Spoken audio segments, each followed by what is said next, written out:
Today, a venomous project kicks off Xtreme 4x4 as Ian and Jessi build a Poison Spyder rock rod. Plus, it's the equivalent to Bike Week in Daytona. We'll go to Moab's Easter Jeep Safari. Xtreme 4x4 starts now.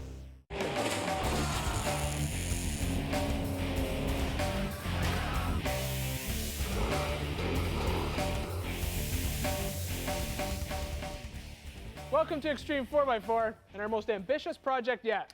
We've been thinking about what we've been missing from our build list. We got Cheap Jeep, we got AJ, our ultimate Jeep. We pulled a Ranger out of a wrecking yard and we're building a Baja truck out of that. That's going pretty well. And we even threw in a couple tow rigs just for the hate mail. But when you start planning your own rig, you begin to seriously think about a tube chassis. Like this one that we had brought in from Poison Spyder Customs. Now you can build your own frame, and a few years ago that was your only choice, but you run the risk of it not working, and plus you're going to spend hours or even days and months building and designing one of these things. But why go through all that when you can buy one for $3,900? You know it's going to be square, you know it's going to be straight, level, and it's actually going to work. That's why nowadays a pre-built chassis is a great option. Clifton is the owner of Poison Spyder Customs, manufacturer of all sorts of crawler accessories including stingers, bumpers, even turnkey buggies and cages. Hey, I'm Jessi. Clifton and Spyder fabricator Timmy Turner made the trip from Denver, Colorado to personally deliver our Bruiser chassis to Xtreme. These guys build awesome rigs, like their latest here, Suicide Sally. Ours may not be as spiffy, but with the hardest part finished, we set out to build a competent trail rig. One with bulletproof axles, custom four-link, and plenty of power that will hopefully make the designer proud.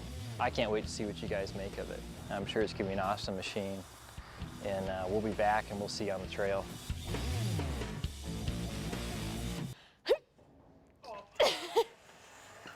Our Bruiser 8 chassis is constructed with 1 3/4 DOM tubing and comes welded complete with winch mounts and shock mounts. Now, the first thing we're going to do today is we're going to slip the engine, transmission, and transfer case in there, and then we're going to start planning to get this thing sitting on some diffs. And for those of you who are wondering when we're going to show you how to swap out gears, well, today is the day.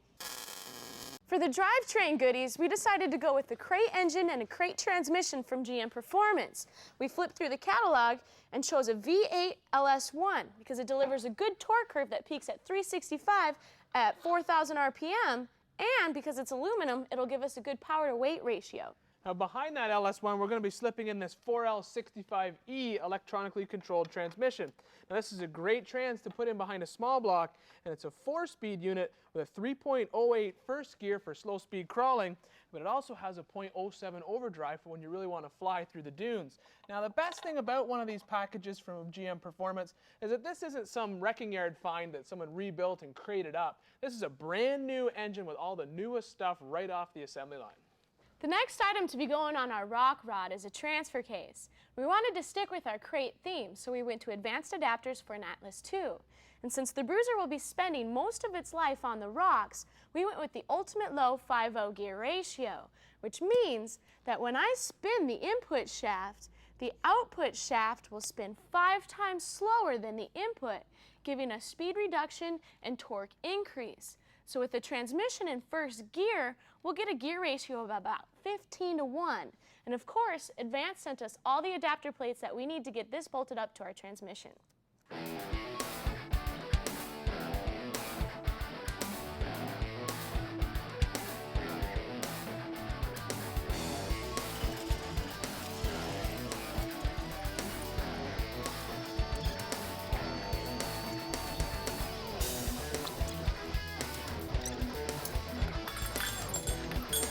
Pull that safety.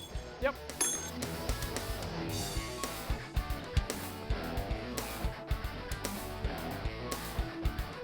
Need to go more. Look, my head fits right through there. That's good. And even fits back through there. That's even better. Now it's time to start mapping out our motor mounts and the transmission cross member. And the LS1 has excellent bosses, making this a fabricator's dream, because I can mount them here, here, or even here. So I got a lot of options to choose from. I will cut out 1/4-inch plate for the engine mounts. Then with the holes laid out, I'll drill them using a drill press. Then cut the tubes for the urethane spring eye bushing we got from Prothane.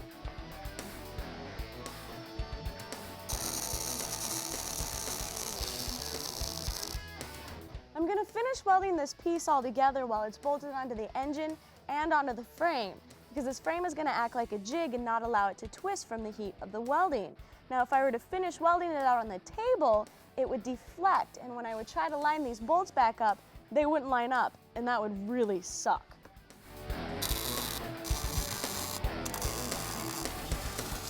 With the engine firmly on its mounts, I'm going to hang the transmission and the transfer case off this ratchet strap. Then I'm going to go ahead and take one piece of tubing and run it underneath for the mount. By the time we get back from the break, this entire drivetrain is going to be sitting in this chassis.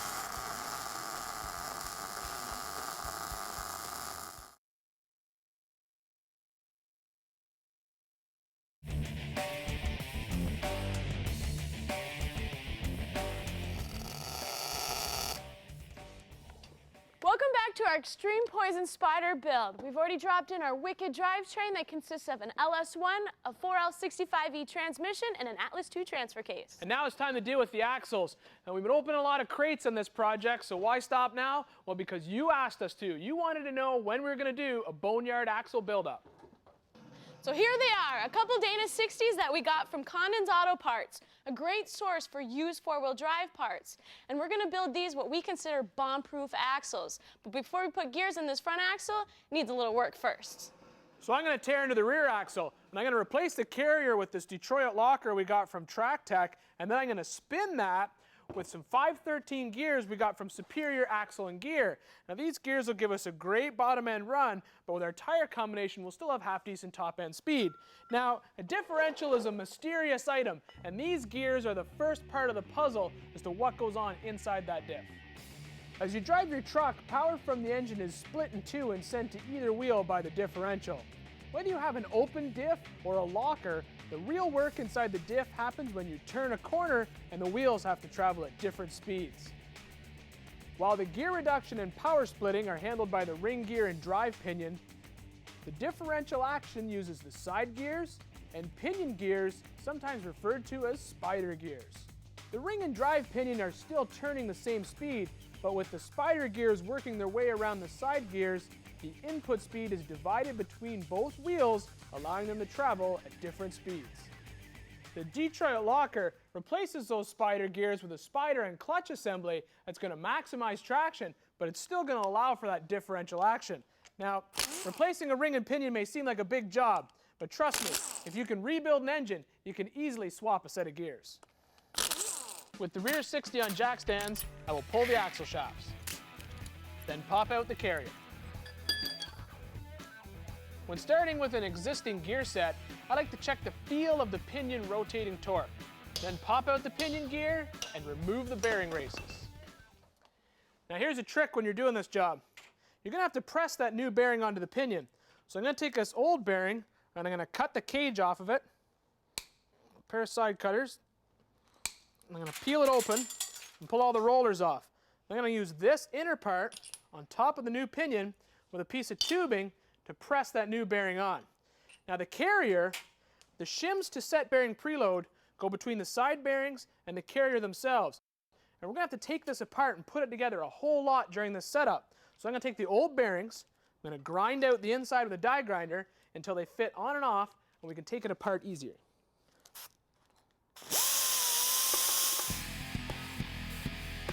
Check the fit on the setup bearings.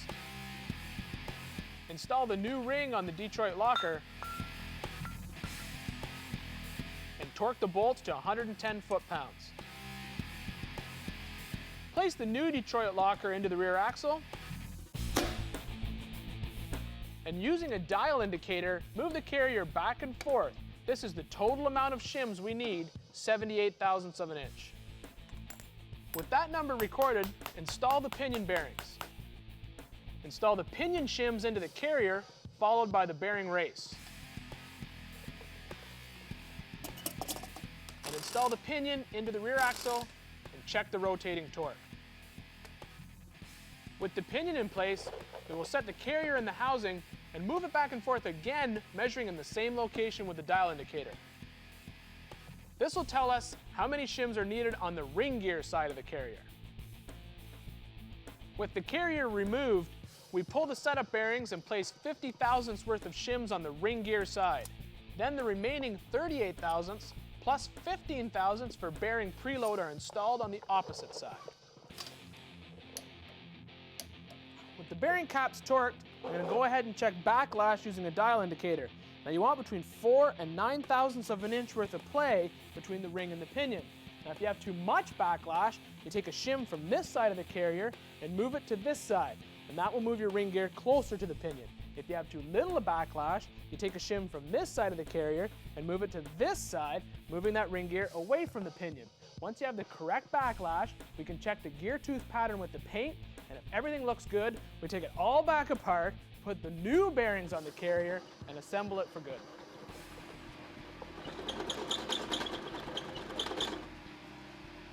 While Ian was dealing with that rear axle, I went ahead and started stripping this front 60 by drilling out these spot welds, and as soon as I pull out the axle tubes, we can go ahead and start planning our custom width front axle. With the front axle tubes gone and the gear setup looking good, Spyder will be crawling soon. But up next, these Spyders are weaving their web through Moab for the annual Easter Jeep Safari. Stay tuned.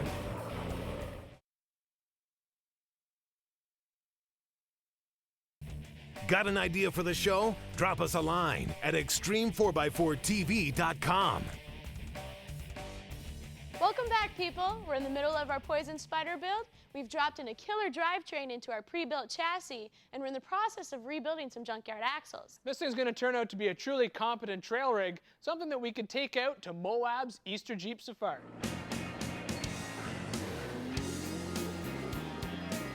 For 29 years, Moab, Utah has hosted the Easter Jeep Safari, where thousands of drivers take their rigs and do what else? Go wheeling.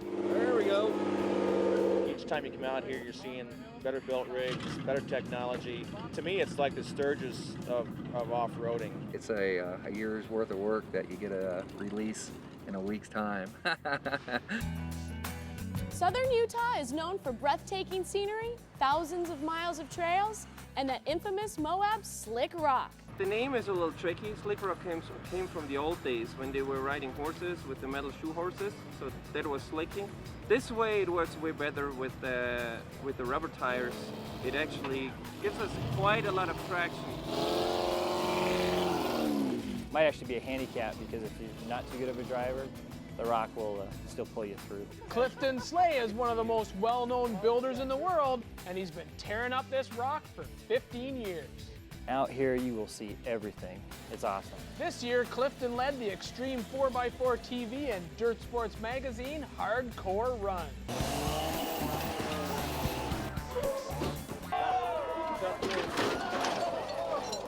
This one proved so tough, even Clifton's Suicide Sally met its untimely demise. I'm not happy. We didn't know what it would take to actually break it, and now we know. Not everyone who comes to Moab wants to leave broke, and Skyjacker had the perfect run for them. The Steelbender Trail has some challenging sections, and that gave Skyjacker a chance to show off its new rock-ready line. It is made such that it can overcome any of the obstacles that you would face off the trail. You get the opportunity to be able to sit back and just enjoy the scenery without being overstressed about the vehicle making it over that obstacle, and you're able to continue on and see all that's out here to see. For 20 miles, the technical trail tested these rigs, but the Skyjacker suspension handled it with ease. I think that's probably the most exciting part of this trail ride is that we can actually see our, all our suspension out here, and it's doing a great job, and I think it kind of speaks for itself. So we're really excited about that. Over at the New Rock Crawling Park, pro crawlers Kevin McLaughlin and Becca Webster were breaking in Pro Comp's newest rubber.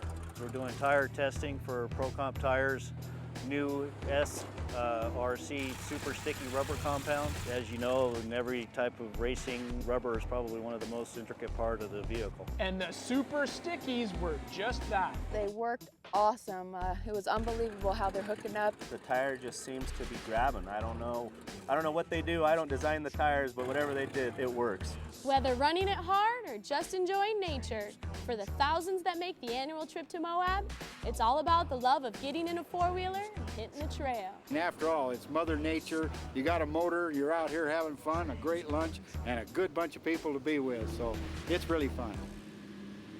Ian, would you like to remind me and everybody else that's watching why we weren't there? Well, first of all, we were working, and second of all, since everything we've built isn't finished yet, we'd probably be laughed off the trails if we showed up driving these. Well, next year the Poison Spyder will be done, so we'll be out wheeling with you all. But it won't get done until we do some more work, so check back after the break. We're going to tear back into that thing. Ready? Yep. Go.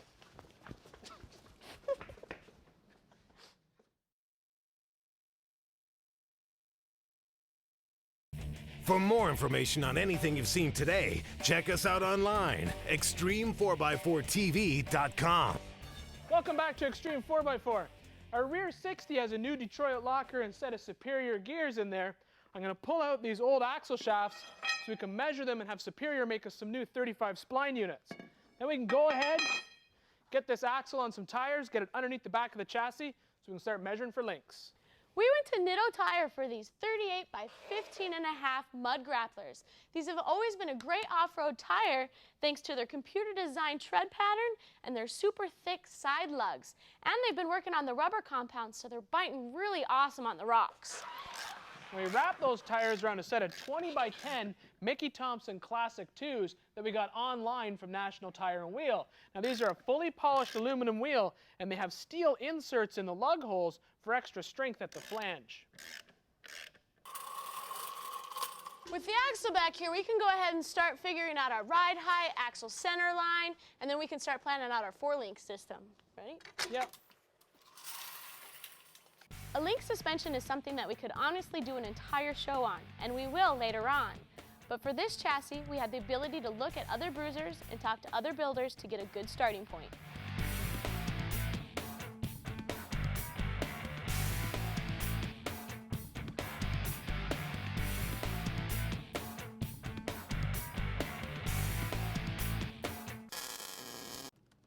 With the approximate measurements that we just took, I entered them into our 4-link calculator, which states that we have about a 30% anti-squat. Now what's anti-squat? Well, when you push on your gas, your rear end squats down. So if you have a lot of anti-squat, you're going to have a lot of axle wrap and a lot of wheel hop. Now if I move those front upper links down 1 inch, it's going to change the entire geometry and giving us about a 4% anti-squat, which is almost 0. So that's a good neutral zone for us to start because we can always change those links at any time. Now if you want to go ahead and use this system, it's going to be on our website after the show.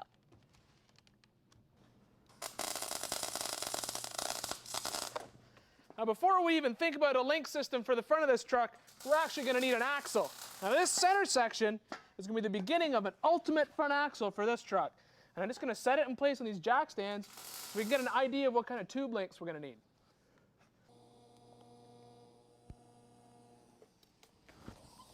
That 4-link calculator also measures link lengths for us. So we're going to be using DOM tubing with tubing adapters. And once I get all of these welded in, I'm going to be putting in 3/4 inch heim joints that we got from QA1. They got a Teflon block for lubrication, and they're heat treated for heavy duty applications.